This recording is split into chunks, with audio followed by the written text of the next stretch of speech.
Buen día, compañeros y docente Waldo Liscano.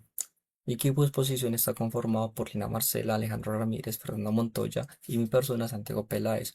Hoy vamos a explicarles el ciclo Rankine, uno de los ciclos termodinámicos más importantes que usamos en ingeniería industrial para generar electricidad a gran escala.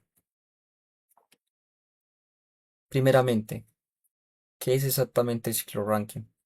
Es un ciclo cerrado que toma calor de una fuente externa, como quemar carbón, un reactor nuclear o espejos solares. Este convierte el trabajo mecánico para mover un generador eléctrico. El fluido que hace todo este trabajo sucio es el agua. Empieza como líquido, luego se convierte en vapor a alta presión y temperatura, produce trabajo y nuevamente vuelve a ser líquido. Fue propuesto por William Rankine en 1859 y después de más de 160 años sigue siendo el ciclo principal en casi todas las plantas grandes de energía mundial.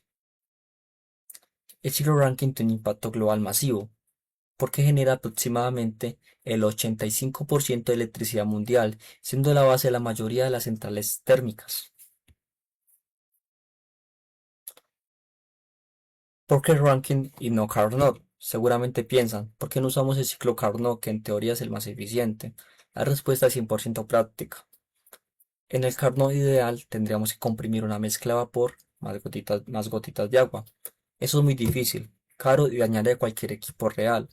El Carnot lo resuelve genial. Comprime solo líquido con una bomba sencilla y expande solo vapor, ideal para turbinas. Por eso es totalmente construible y eficiente en la realidad. Entre el 35 y 45% de eficiencia térmica típica. ¿Qué significa esto? Que cada 100 unidades de calor que metemos en un rango de 35 y 45 se convierten en electricidad y el resto se pierde como calor en el condensador, mucho mejor que en un motor de carro común. Bueno, miren este esquema simple, solo cuatro equipos principales en un bucle cerrado que muestra la arquitectura del ciclo Carnot. Vamos a empezar por la caldera.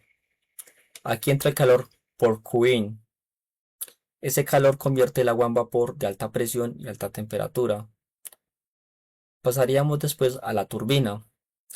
El vapor se expande hacia girar la turbina, produciendo trabajo mecánico que luego se transforma en electricidad. La energía que sale como trabajo se representa como W out. Luego pasaríamos al condensador. Después de mover la turbina, el vapor se enfría y se convierte nuevamente en agua.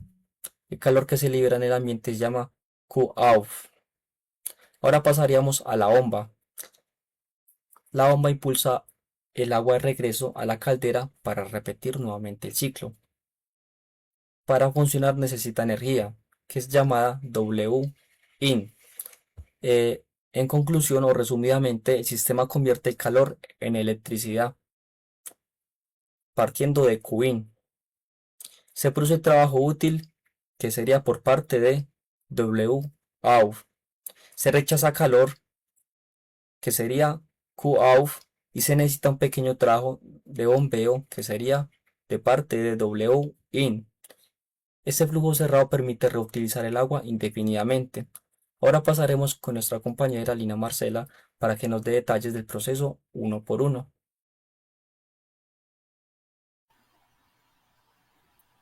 Hola a todos, vamos a continuar entonces con la presentación. Vamos a explicar en profundidad las cuatro fases del ciclo Rankine ideal. Antes de ingresar vamos a explicar ciertos términos para que podamos entender bien la presentación. El primer término es entalpía. Entalpía la encontraremos durante la presentación con la letra H. Entalpía es la cantidad o energía total que suma el agua. Imaginémonos en este caso la gotica de agua que vemos acá y que tiene un morrolcito. Entonces la entalpía es la cantidad total que lleva esa gotica de agua en esa mochila. Eso es entalpía. Proceso adiabático. El proceso adiabático es, imaginémonos esta misma gotica de agua, pero con un traje térmico. Lo que hace ese traje térmico es que el agua no pierda calor, pero y tampoco gane más calor. No pierda ni gane. Eso es un proceso adiabático. Que no haya transferencia de calor en el entorno ni en el sistema. Y proceso isoentrópico.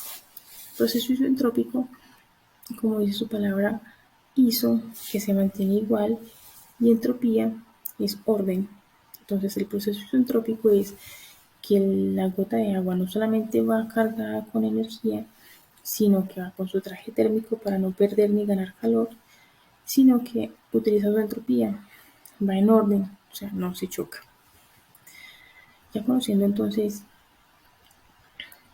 estos términos, vamos a empezar con la presentación.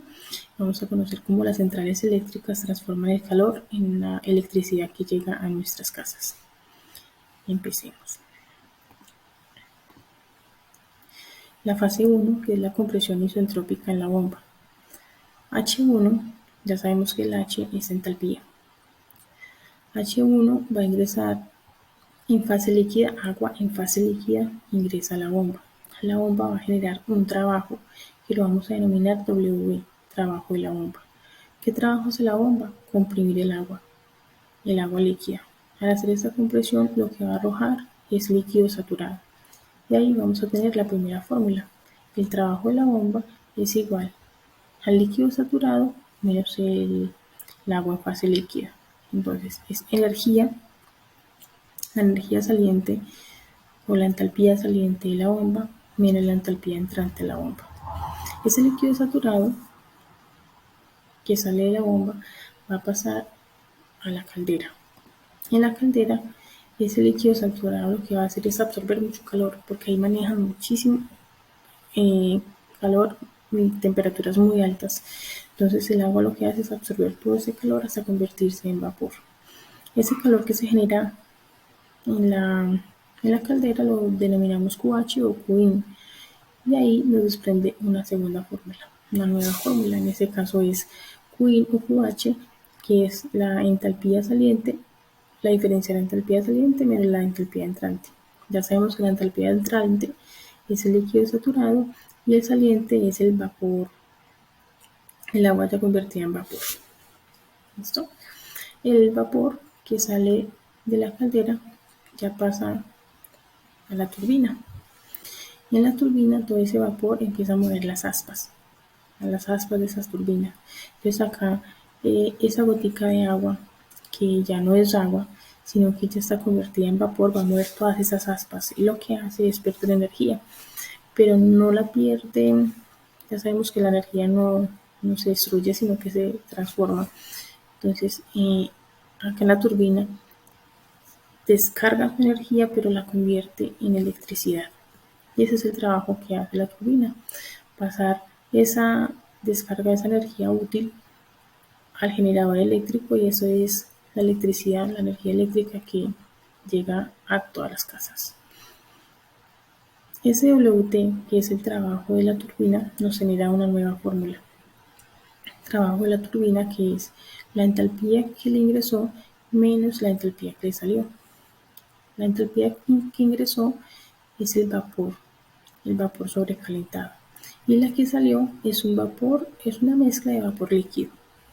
¿Listo? Ese vapor líquido continúa su camino y llega al condensador. Acá vemos ya el condensador, la gotica de agua ya cansada. Entonces, después de hacer todo ese proceso, pasar por la bomba que la empuja a presión, pasa por la caldera y se llena de calor y se convierte en vapor, luego pasa por la turbina, mueve todas las aspas, descarga toda su energía, ya pasa por el condensador cansada. ¿Sí? Pasa en una fase, una mezcla de vapor líquido, y acá en el condensador termina de enfriarse. Al enfriarse nuevamente se convierte en líquido y se repite el ciclo. Por eso se denomina un ciclo cerrado. ¿Listo? Acá nos genera una nueva fórmula, que es el Qout. El Qout o el calor más bajo del ciclo que sucede en el condensador. Y nos genera una nueva fórmula, que es Qout, que es la entalpía que le ingresa menos la entalpía que sale. Aquí está como todos los procesos en esta imagen. Vemos acá la bomba en la parte de acá abajo, Acá entonces ingresa la entalpía en fase líquida, la bomba hace su trabajo, arroja líquido saturado, el líquido saturado pasa por la caldera donde está a temperaturas muy altas, eh, absorbe muchísimo calor y es arrojada como vapor que lo recibe la turbina. En la turbina este vapor mueve todas las aspas, descarga su energía y la convierte en electricidad que pasa al generador. Esta turbina arroja ya lo que es una mezcla de líquido vapor y pasa al condensador. En el condensador se termina de enfriar hasta convertirse nuevamente en líquido y se repite el ciclo. El balance del trabajo neto, como vemos durante el ciclo, hay dos fases de trabajo: el trabajo que sucede en la bomba y el trabajo que sucede en la turbina. Entonces, para saber el trabajo total que realizó el ciclo, hay una diferencia. Acá vemos la nueva fórmula: el trabajo neto del ciclo. El trabajo neto del ciclo es la diferencia del trabajo que generó la turbina menos el trabajo que generó la bomba.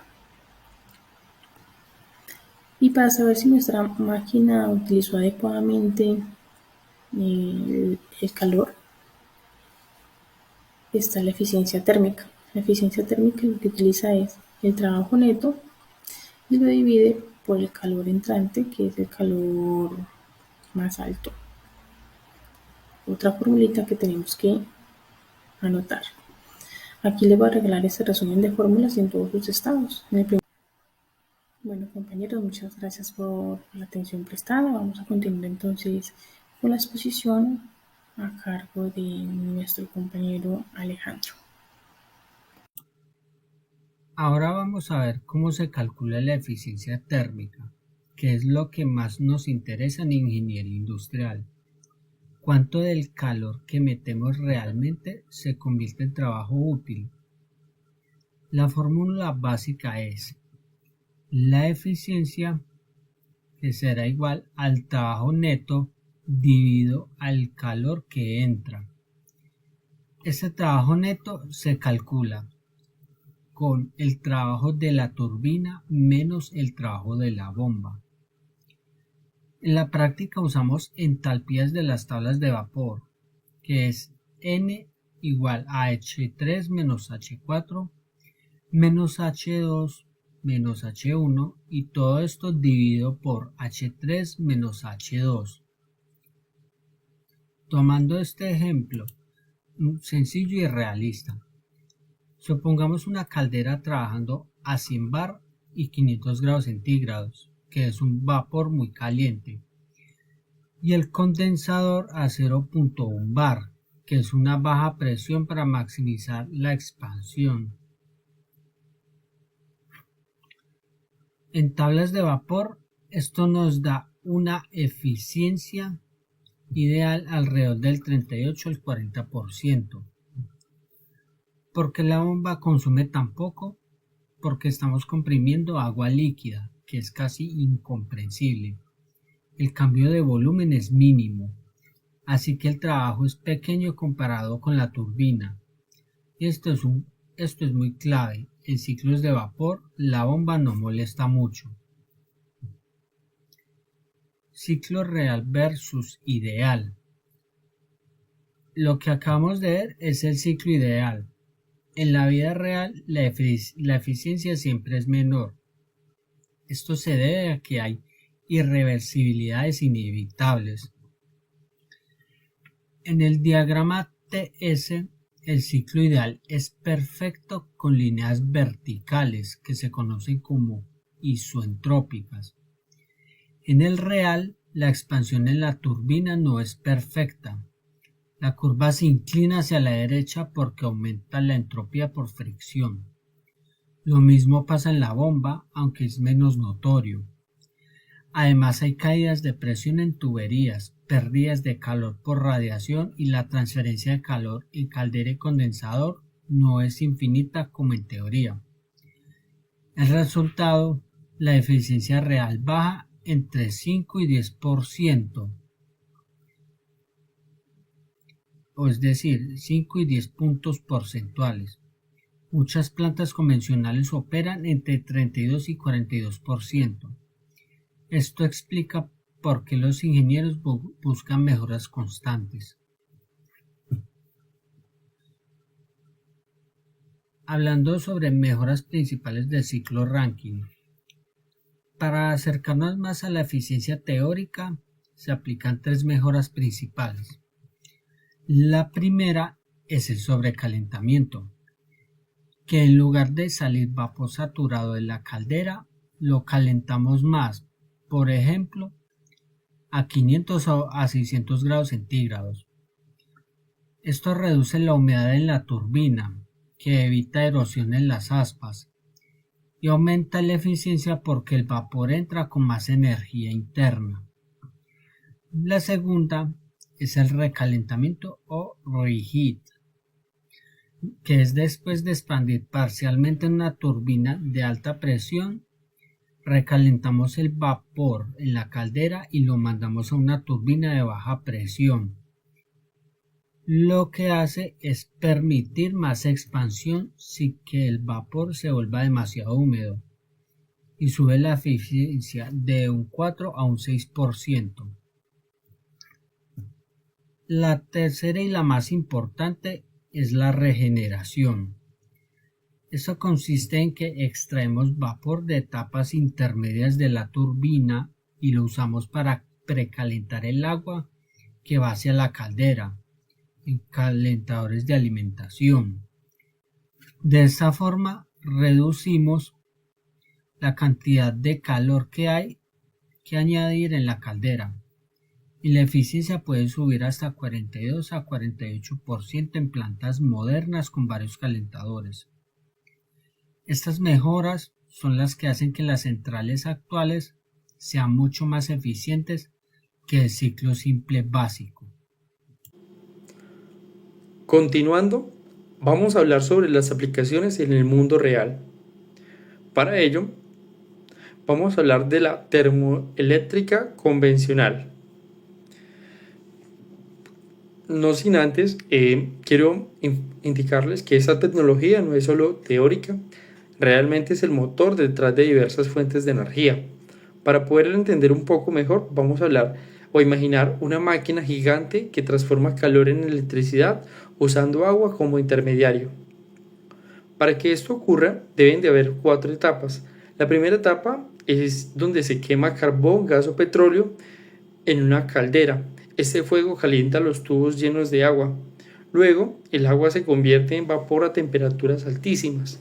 El vapor sale disparado hacia las turbinas, provocando el giro de las aspas de la turbina a gran velocidad.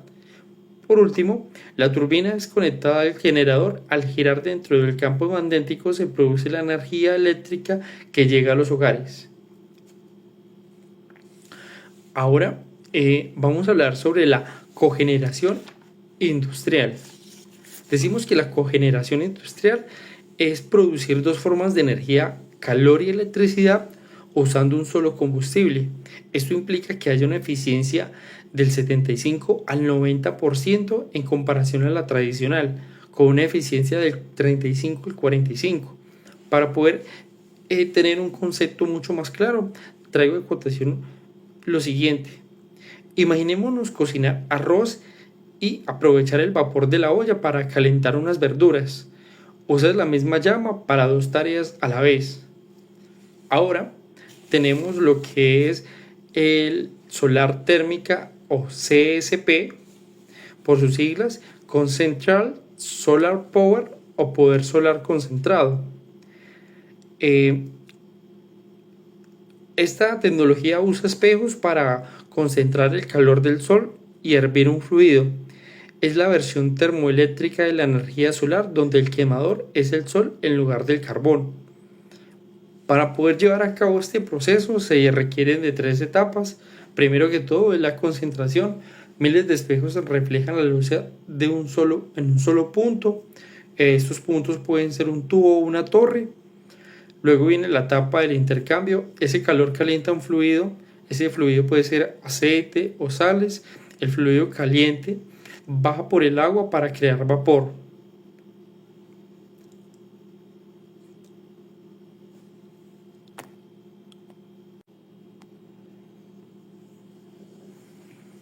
La geotermia. Utiliza el calor de la tierra para generar electricidad. Es como una planta termoeléctrica, pero el combustible es el magma. Para que este proceso se lleve a cabo se requieren de 3 fases. La primera es la extracción. Se perfora un pozo profundo para sacar agua caliente o vapor a alta presión del subsuelo. Ese vapor mueve las aspas de una turbina conectadas a un generador. Por último, viene lo que es la reinyección. El agua ya fría se devuelve al subsuelo por otro pozo para que la tierra la vuelva a calentar. A este último proceso se le conoce como ciclo renovable. Beneficio de la geotermia es que, a diferencia de otras tecnologías, esta funciona 24/7. Ahora vamos a hablar sobre las ventajas y desventajas. Como ventaja tenemos la tecnología madura, basados en principios físicos probados por más de un siglo. Capacidad de gigavatios. Es la única tecnología capaz de sostener la demanda eléctrica de ciudades enteras de forma constante. Y tenemos lo que es la flexibilidad de combustible. El ciclo funciona con cualquier fuente de calor, nuclear, biomasa, fósil y solar. Ahora vamos para las desventajas. Eficiencia moderada. A pesar de las mejoras, siempre hay pérdidas de energía en el condensador. Consumo de agua. Requiere grandes volúmenes de agua para el sistema de enfriamiento. Conclusión. El ciclo Rankine es el rey absoluto. Lleva 165 años. Sigue siendo la tecnología dominante para generar electricidad a gran escala. Asimismo, podemos decir que el futuro del ciclo Rankine es que no va a desaparecer, ¿sí? Él se va a adaptar usando variaciones como los ciclos de Rankine orgánicos para aprovechar fuentes de calor más suaves como la energía geotérmica o solar. Así que, lejos de jubilarse, este ciclo se está reinventando para seguir siendo el motor silencioso que mueve nuestro mundo.